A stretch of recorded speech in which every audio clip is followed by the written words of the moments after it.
On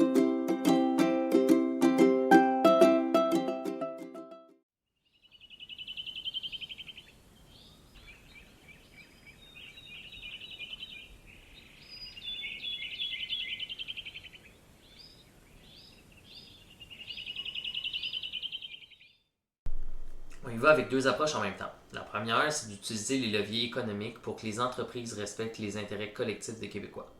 En d'autres termes, il faut que les entreprises paient pour le coût que la société supporte à cause de leur activité. Concrètement, ça veut dire des mesures telles que réduire du budget de carbone annuel mis sur le marché pour en faire augmenter le prix. Il faut aussi réduire en particulier ceux du transport, de l'industrie et du chauffage de bâtiments. Il faut infliger de lourdes pénalités pour les entreprises qui dépassent les plafonds d'émissions toxiques. Au Québec, on ne devrait plus jamais entendre d'exemple de la fonderie Horn. Il faut augmenter aussi progressivement, mais rapidement puis substantiellement de la redevance sur l'eau. Il faut inciter les municipalités à tarifer l'eau, traiter en fonction du volume pour couvrir complètement les coûts du traitement de l'eau. Il faut aussi réduire à la source la production de déchets, par exemple en incitant les municipalités à tarifer le traitement de matières résiduelles en fonction de leur nature et du volume que les entreprises génèrent. En même temps, il faut concurrencer les entreprises les plus polluantes en encourageant des stratégies alternatives comme doter le Québec d'un réseau de chemins de fer électrifié, de réduire de 50% le tarif des transports collectifs. La deuxième, c'est de réglementer pour mieux protéger nos ressources collectives. Donner une personnalité juridique au fleuve Saint-Laurent. De cette façon, le fleuve pourra se défendre devant les tribunaux des agressions qui lui sont faites par les entreprises et même par le gouvernement. Par exemple, la rivière Magpie, sur la Côte-Nord, a déjà une personnalité juridique depuis février 2021. Il faut aussi légiférer contre l'obsolescence planifiée et détaxer les services de réparation.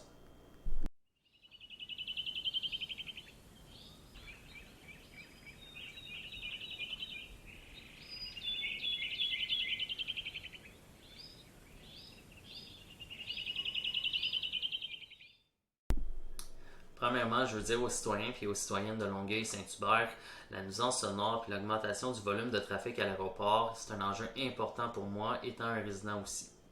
Nous le savons, il y a eu une consultation, puis l'entreprise continue toujours d'entendre les points de vue de la population. J'invite mes concitoyens et mes concitoyennes à faire entendre leur voix. Selon moi, je crois qu'on peut parvenir à un vivre ensemble et à s'entendre sur les irritants. Deuxièmement, il faut considérer que nous avons un avantage particulier au Québec et plus précisément à Saint-Hubert. Nous avons une expertise particulière qui forme la grappe industrielle importante au Québec. L'aéronautique est un secteur économique qui se démarque et nous avons la chance d'avoir l'ENA, qui est l'École nationale d'aérotechnique, un pôle d'avenir dans notre circonscription. C'est un partenariat assurément à développer.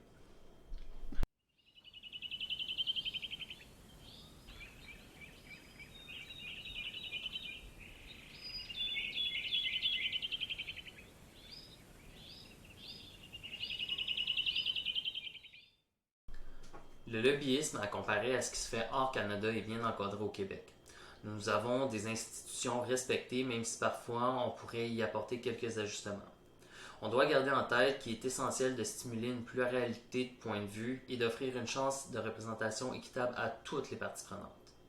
Je vous dirais qu'une saine émulation va contribuer à faire grandir la sensibilité et la conscience à la crise climatique. Mais vous savez très bien que pour encore plus appuyer les groupes environnementaux et les citoyens et citoyennes dans leur volonté de changer d'air, c'est de faire élire un parti qui présente des vrais sites de réduction des GES avec un plan concret pour y atteindre. Nous, à Québec solidaire, on a un plan. Il s'appelle Vision 2030. Le plan a été salué puis validé par 8 experts environnementaux. On va réduire de 55% les GES, entre autres en construisant plus de transports en commun, de prendre l'autobus et le métro à moitié prix et de mettre fin au gaspillage alimentaire. Vous pouvez aller consulter notre vision sur le site de Québec solidaire.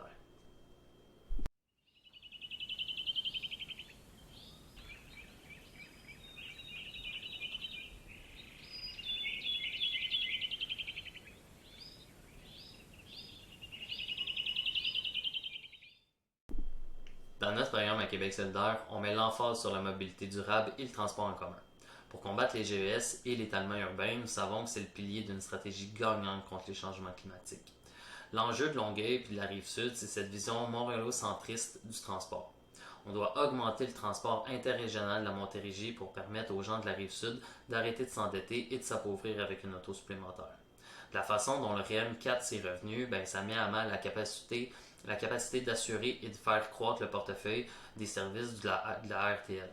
Ce manque de financement qui est structurel en transport, nous devons le contrer en allant chercher de l'argent dans les poches de ceux qui ne participent pas à l'effort environnemental, mais qui en profitent.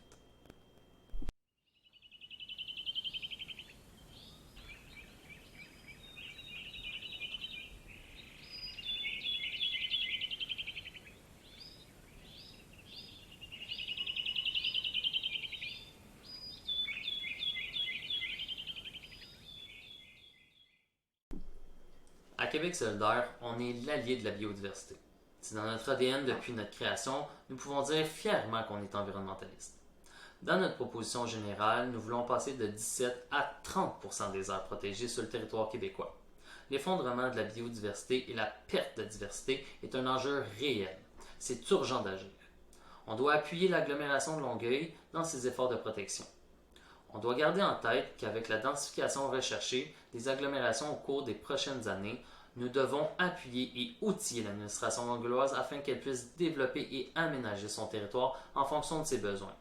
Les objectifs que l'on connaît pour Longueuil, comme améliorer le traitement de l'eau parce que son réseau est désuet. L'aglo connaît ses priorités de développement et nous pouvons l'accompagner.